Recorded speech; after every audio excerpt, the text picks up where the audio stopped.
Et salut à tous, c'est Anthony, vous êtes sur Vapocraft et aujourd'hui on se retrouve pour une présentation de matériel.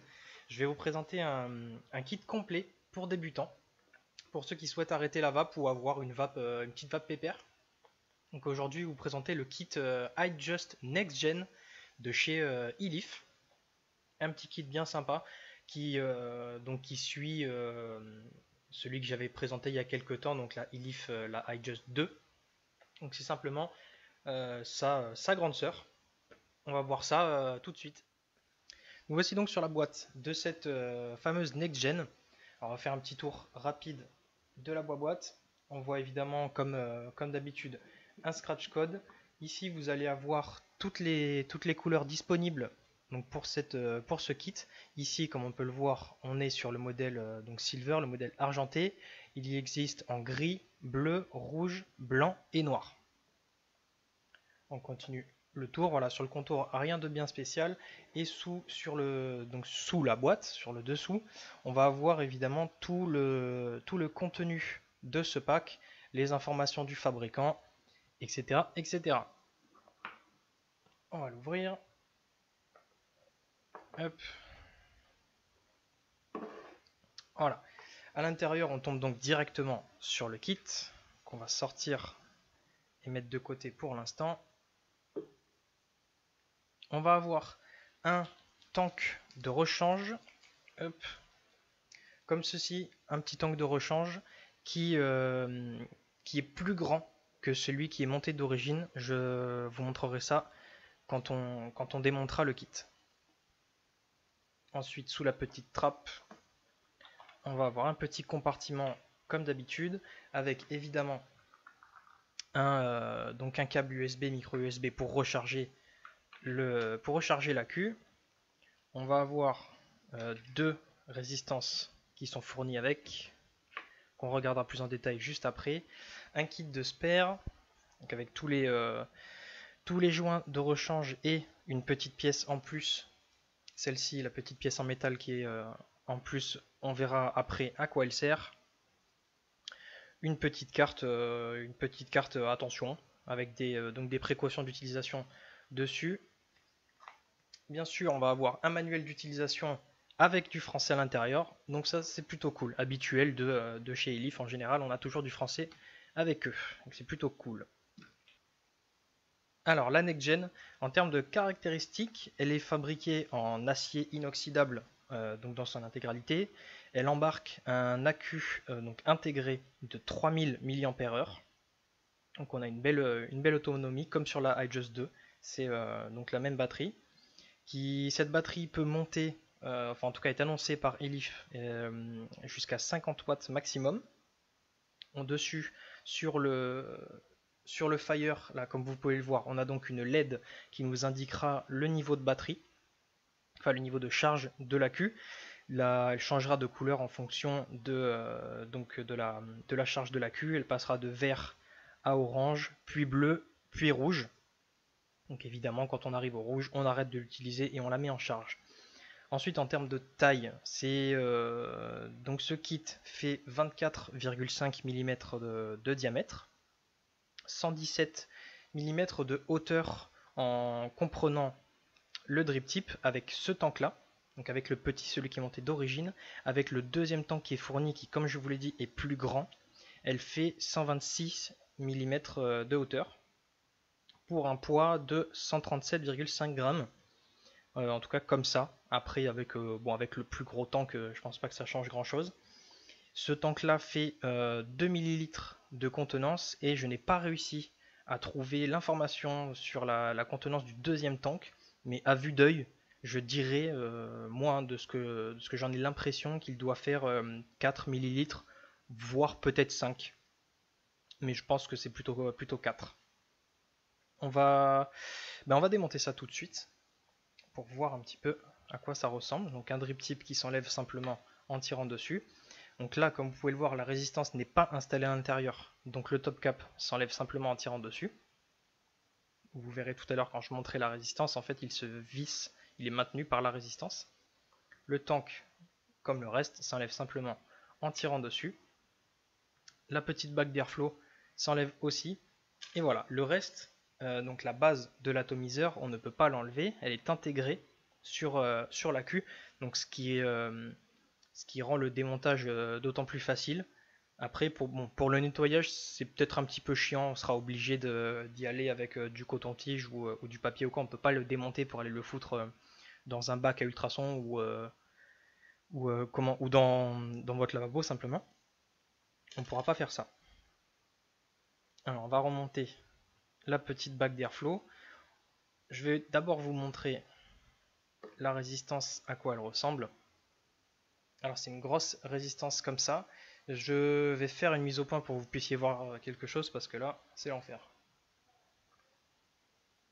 Voilà, maintenant de plus près vous pouvez voir à quoi ressemble cette résistance. Donc ce sont des résistances de type HW, donc fait par Elif comme vous pouvez le voir ici.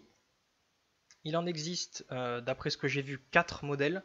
Donc ça sera les HW1, 2, 3 et 4 simplement. Alors à quoi correspondent les chiffres? Au nombre de coils, donc de résistance qui sont embarquées à l'intérieur. Donc celles-ci, celles qui sont fournies avec le pack comme vous pouvez le voir, ce sont des HW1. Donc il y en a 2 qui sont fournis avec le kit.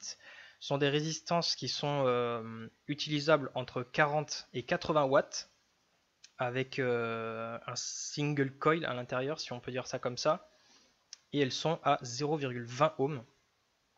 Donc, disons qu'Elif conseille de les utiliser en gros autour de 50-60 watts à peu près.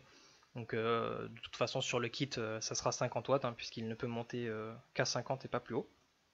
Alors celle-ci, les HW1, vous pouvez peut-être le voir si je la mets comme ça. Donc c'est un single coil, mais c'est un parallèle coil. Il y a 2 fils qui sont posés côte à côte. Je ne sais pas si vous arriverez à le voir, parce que ce sont des fils qui sont très petits.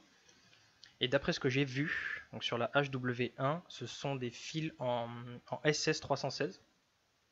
Apparemment, donc pour les saveurs, c'est plutôt pas mal. Et voilà, on n'a pas grand chose à rajouter sur cette résistance. On va la monter tout de suite. Donc elle se visse simplement comme d'habitude, hein, elle se visse sur le plateau. Hop, comme ceci. Alors je vais pas mettre le tank tout de suite, parce que je vais vous montrer le montage avec le grand tank. Donc on va dire que le tank y est. En fait là vous pouvez voir que sous le top cap, au centre là, il y a un pas de vis, et il y en a un à l'intérieur de la résistance. Donc c'est simplement comme ça en fait que ça se fixe. C'est hop, voilà, comme ceci. Donc avec le tank bien sûr, hein, je le répète, mais admettons qu'il y a le tank. Oui, ça se fixe comme ça, donc ça se visse directement sur la résistance. Alors je vais mettre le grand tank pour vous montrer à quoi sert la petite pièce qu'on a vue dans le sachet de spare.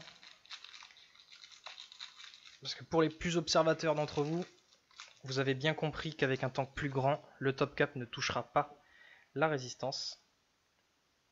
Comme ça au moins vous pouvez voir la différence entre les deux tanks. Vous voir qu'il y a quand même une assez grosse différence. Alors c'est pas le double, mais pas loin. Pas loin, pas loin. Il fait bien, à dire 150% de taille en plus, donc c'est plutôt pas mal. Plutôt pas mal. Alors la petite pièce, hop, qui est celle-ci, alors va simplement servir à combler le manque entre la résistance et le top cap, simplement. Donc heureusement qu'ils y ont pensé. On va le fixer directement là-dessus. Hop. Et on va venir se fixer sur la résistance, comme ceci. Et ça fonctionne très bien. C'est très très bien fabriqué. Voilà. Donc ça se présente comme ça. Comme ceci, on va donc avoir un réservoir bien plus grand. Donc j'imagine de 4 ml, je dirais. Hein. Après, comme je vous dis, j'ai pas réussi à choper l'information. J'ai fait plusieurs sites et j'ai pas trouvé l'info. Donc je pense qu'il doit faire dans les 4 ml à peu près. On aura une cheminée plus grande, bien sûr. Et c'est tout. Ensuite, on peut parler de l'airflow qui change énormément de la iJust 2. Pour ceux qui n'ont pas vu la vidéo, je vous invite simplement à aller la voir. La iJust 2 avait Donc un airflow bon, à peu près comme celui-ci, grosso merdo de la même taille, mais il n'était pas vraiment réglable. Ils avaient mis en fait dans le kit une bande en caoutchouc qu'on venait placer autour et qui donc tournait, qu'on pouvait tourner pour fermer ou ouvrir l'airflow. Cependant, pour moi, c'était un énorme défaut et pour un utilisateur, parce que c'est un kit à la base que j'avais fourni à un collègue de travail.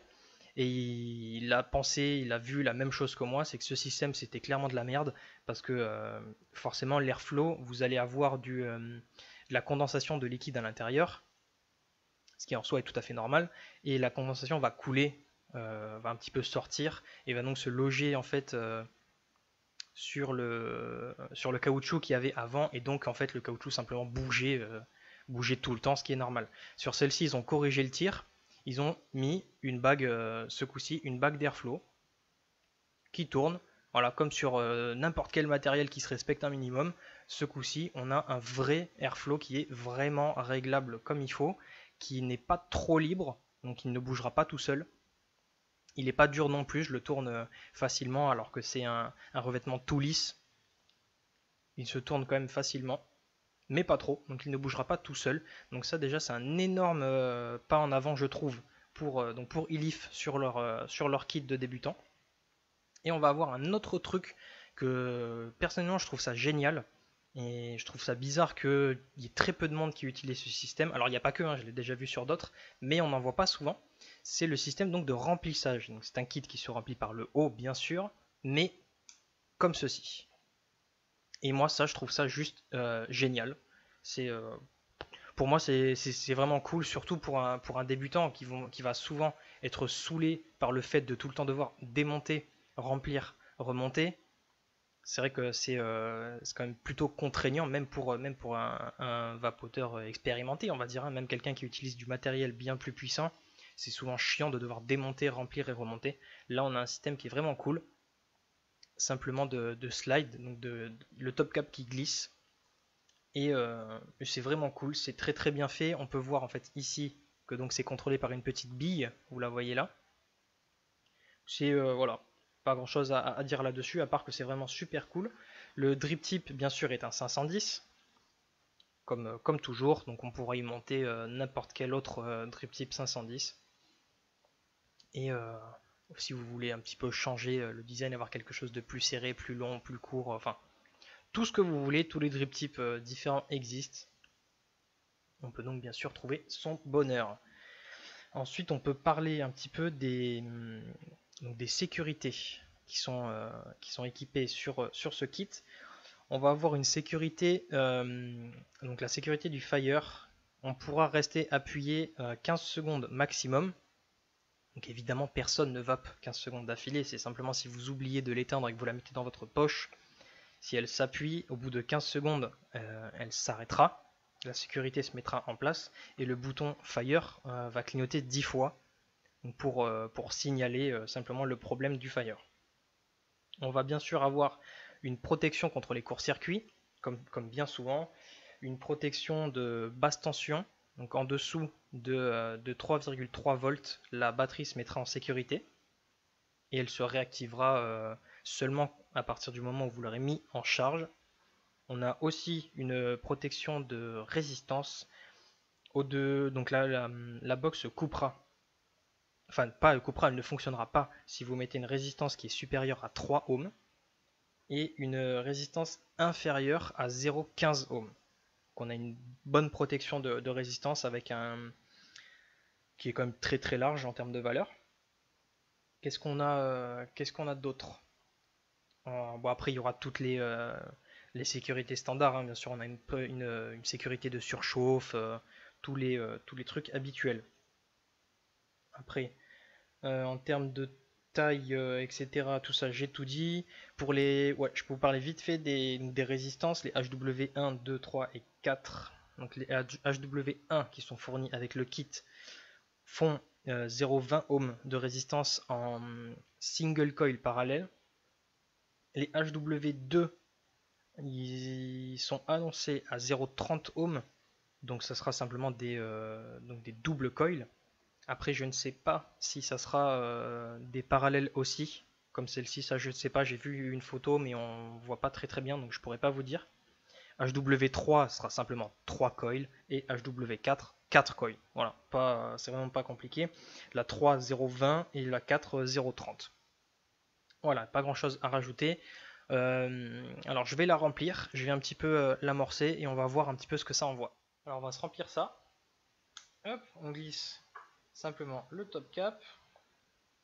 Alors je vais mettre dedans un liquide que je connais bien, le réanimateur 2, pour pouvoir un petit peu voir ce que ça donne en termes de saveur. Alors j'ai changé le tank, j'ai remis le petit. Hop. On va remplir encore un petit peu. C'est franchement ce remplissage c'est vraiment cool. Vraiment super cool, c'est très simple, c'est rapide. Vraiment pas mal. Pas mal du tout. Hop, on se referme ça. Alors je vais juste la laisser 2 petites minutes bien s'imbiber. En attendant, on va parler un petit peu du prix, bien sûr. Alors ce kit là est vendu d'origine à 300 n'importe quoi, à 39 300 n'importe quoi, hein, à 39,90 €, mais en ce moment il est en promo à 29,90 €. Alors sur quasiment tous les sites, j'en ai regardé plusieurs et ils sont tous à 29,90 € avec à côté le petit 39,90 barré. Donc 30 balles pour un kit comme ça, c'est pas mal. Je trouve que c'est pas mal pour quelqu'un qui a envie d'arrêter de fumer. Je pense que essayer la vape pour 30, même 40 balles, hein. 30-40 balles, je pense que c'est pas mal. Je me souviens que moi, à l'époque, une des premières fois où j'avais essayé la cigarette électronique pour arrêter de fumer, j'avais payé 45 €. Les petits sticks noirs de mort là, avec le lacet à l'intérieur, les trucs de merde qui marchent pas, simplement, ces trucs nuls. On vous vend bien évidemment dans les tabacs, hein, il faut pas déconner. 45 € pour ces merdes. Là, pour 40, 30 en ce moment, on a un beau petit kit comme ça avec une belle autonomie. 3000 mAh, c'est pas mal pour un accu embarqué. Un accu intégré, c'est pas mal. Bien sûr, il y a le trou de dégazage en dessous. Hein, j'en ai pas parlé tout à l'heure, mais moi j'en parle maintenant. Vous pouvez le voir ici. On a un trou de dégazage, tout ce qu'il faut. Bon, je pense que là, on est bien imbibé. On va tester ça, donc annoncé donc en théorie à 50 watts maximum. Au revoir. Hein. Putain, c'est réactif. Hein. Ouh, t'appuies, ça part tout de suite. Hein. Voilà les pleines charges, bien sûr. Hein. Chargé à bloc.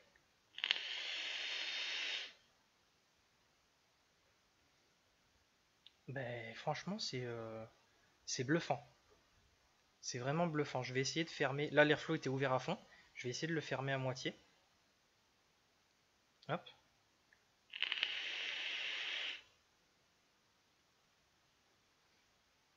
Ben, franchement, c'est vraiment pas mal. Vraiment pas mal du tout. Hein. Je l'avais jamais essayé. Là, c'est ma toute première fois avec vous. Et franchement, c'est vraiment bluffant. Essayez de le fermer un peu plus pour avoir un tirage, pour voir si on peut avoir un tirage serré. Alors pour un tirage serré, il va falloir le fermer vraiment beaucoup. Ouais, tirage serré avec ça là, ça va peut-être être compliqué. Je vais essayer de le fermer complètement pour voir. Ouais. Donc, si vous voulez l'utiliser avec un tabac et avoir un tirage serré, alors il faut le fermer complètement. Complètement le fermer. Essayer de le mettre le plus loin possible des airflows. Voilà, donc c'est possible en le fermant complètement. Ça, ça aura un tirage serré. Après, honnêtement, vu la gueule de la résistance, comme des résistances assez grosses, donc qui sont plutôt faites pour avoir un tirage direct, pour envoyer un peu plus de puissance et donc dégager plus de cloud et de saveur, on va dire que je déconseillerais le tirage serré pour celle-là. Après, si vous avez absolument envie d'avoir un tirage serré, faites-le. Hein. Faites-le, mais à mon avis, ça risque d'abîmer plus vite la résistance, ça risque de brûler plus vite, je pense. Je pense. Moi, je pense que je l'utiliserai ouvert à fond.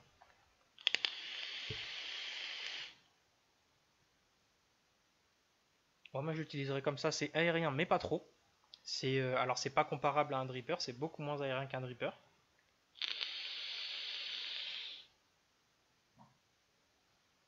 Mais franchement, je suis choqué par la saveur. Honnêtement, hein, franchement, je suis vraiment choqué. C'est c'est super super bon. Super bon, c'est pourtant ça, je vous le dis, hein, le Réanimator 2, c'est un liquide que j'ai énormément utilisé. Et franchement, je suis bluffé. Je suis vraiment vraiment très agréablement surpris par cette résistance.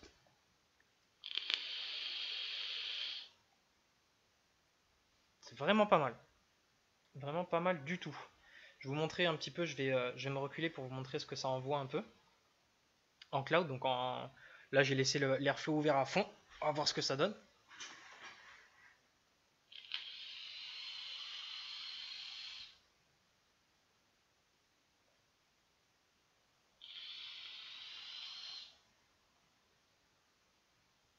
Ouais, c'est quand même pas mal, hein. C'est quand même pas mal du tout, hein. Forcément, ça va pas envoyer un truc de ouf, hein. C'est pas un Reaper. Et puis là, on est en plus sur la HW1, la résistance simple. Bon, en parallèle coil, certes, mais avec une seule résistance embarquée à l'intérieur. Je trouve ça plutôt honorable. C'est pas mal du tout ce que ça envoie. La saveur, franchement, là, je viens de tirer une grosse barre. Et franchement, c'est vraiment, vraiment ouf la saveur. Et j'ai pas d'autres résistances. J'ai pas de 2 ni de 3 et encore moins de 4. Donc je peux pas voir ce que ça donne. D'après ce que j'ai vu un petit peu sur les sites de vente de ces résistances, apparemment la meilleure en termes de saveur, ce serait la HW2. Et forcément pour le cloud, ce sera les autres, hein, la 3 et la 4 bien sûr. Et donc apparemment, hein, d'après les votes des gens, les avis des gens, la meilleure résistance, ce serait la HW2. Mais après, pensez bien à une chose, c'est que forcément, si vous utilisez une résistance plus puissante, plus grosse, hein, donc 2, 3 et 4, vous allez avoir une consommation de liquide bien plus importante, ce qui est tout à fait logique. Apparemment, d'après ce que j'ai vu, sur celle-ci, elle a une consommation quand même assez importante. Après, le problème, c'est que, comme bien souvent sur les avis des gens, ben, les gens ils râlent, mais ils expliquent rien. C'est-à-dire que les gens vont vous dire ouais, putain, elle consomme beaucoup, hein, mais ils vous disent pas quelle résistance ils utilisent. Parce que forcément, si la personne qui vient pleurer sur le site à te dire ça consomme beaucoup, si elle utilise une HW3 ou 4, c'est normal en fait, faut pas se plaindre. C'est comme si sur le TFV8 vous utilisiez l'octocoil. Là, je sais plus si c'est la Q8 ou je m'en souviens plus, ça fait très longtemps que j'ai arrêté d'utiliser mon TFV8, donc je saurais pas vous dire, je m'en souviens pas, mais je crois que c'était la Q8 ou quelque chose comme ça. Donc la résistance, la octocoil avec 8 putains de coils à l'intérieur, bah, si tu vas te plaindre de la consommation de ce coil là, t'es con. Voilà, c'est tout. Donc, les personnes, si vous faites partie des gens qui écrivent des avis sur les sites, détaillez bien vos avis pour qu'on puisse les prendre en compte, hein, parce que dire que la clope consomme beaucoup mais sans préciser quelle résistance on utilise, ben, c'est un avis qui est totalement inutile. Donc c'est con de perdre du temps à écrire un truc nul en fait. Autant bien détailler les choses pour qu'on puisse comprendre ce que vous dites. Voilà, j'ai pas grand chose à rajouter là-dessus.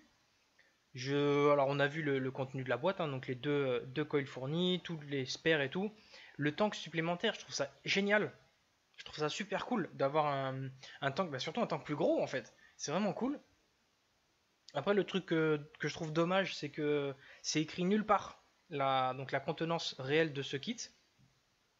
J'ai vraiment réussi à trouver l'info nulle part. C'est pas écrit ni sur la boîte, ni sur le manuel, ni sur internet. Donc j'ai pas. Bon, après, j'ai pas cherché pendant des heures non plus, hein. J'ai cherché un petit peu vite fait. J'ai fait 2-3 sites de vente. J'ai pas trouvé l'info. Il y a même certains sites qui ne précisent même pas qu'il y a un tank à l'intérieur. Et aucun site ne précise que le tank est plus grand. Donc voilà, moi je trouve ça peut-être un peu con. C'est peut-être un manque de communication de la part de Elif. Je trouve ça un petit peu dommage. Après, concrètement, on voit très bien qu'il est plus grand. Donc forcément, une contenance plus élevée. Et je dirais moi, à vue d'œil, du 4 ml, je pense. Donc c'est quand même vachement cool de fournir un tank plus grand avec. Moi je trouve ça très sympa. C'est vraiment cool pour l'emmener au boulot, se balader avec toute la journée, c'est forcément mieux d'avoir un tank plus grand.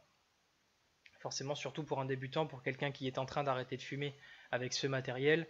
Bon, vous êtes tous passés par là, hein, certainement si vous vous retrouvez sur mes vidéos, vous êtes dans 95% des cas d'anciens fumeurs ou des gens qui sont en train d'arrêter de fumer. Vous savez très bien que quand on arrête de fumer, qu'on passe à la vape, on tire beaucoup, on s'en sert énormément pour compenser le manque, hein, simplement. Donc c'est évidemment plus cool d'avoir un tank plus grand. C'est forcément plus pratique. Voilà, on va pas rester là 30 ans de plus pour continuer à répéter les mêmes choses. C'est franchement un super kit.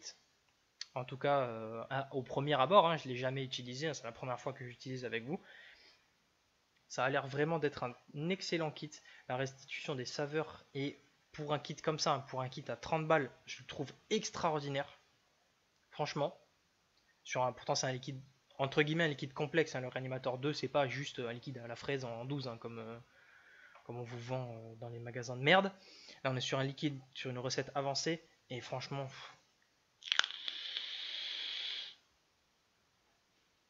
les saveurs franchement sont vraiment extraordinaires. Vraiment. Pour un petit kit comme ça, c'est vraiment ouf. Voilà, sur ce, je vais pas continuer à brasser du vent pour rien. On va tout de suite conclure sur ce kit. Alors, pensez à mettre des petits pouces sur la vidéo, hein, ça fait toujours plaisir et c'est cool pour le référencement.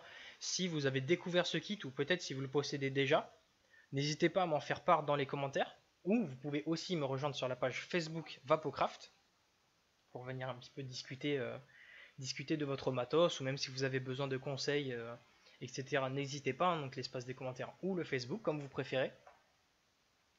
Vous pouvez aussi bien sûr partager la vidéo si vous connaissez des gens qui veulent arrêter de fumer et qui ne savent pas trop comment faire. Vous pouvez leur montrer ce petit kit et partager bien sûr mon contenu, hein, ça fait toujours plaisir. Vous pouvez évidemment vous abonner à la chaîne YouTube pour suivre la suite des vidéos, pour avoir les notifications YouTube, pour suivre, pour ne rien manquer. Et sur ce, les amis, comme d'habitude, bonne vape et restez dans les nuages.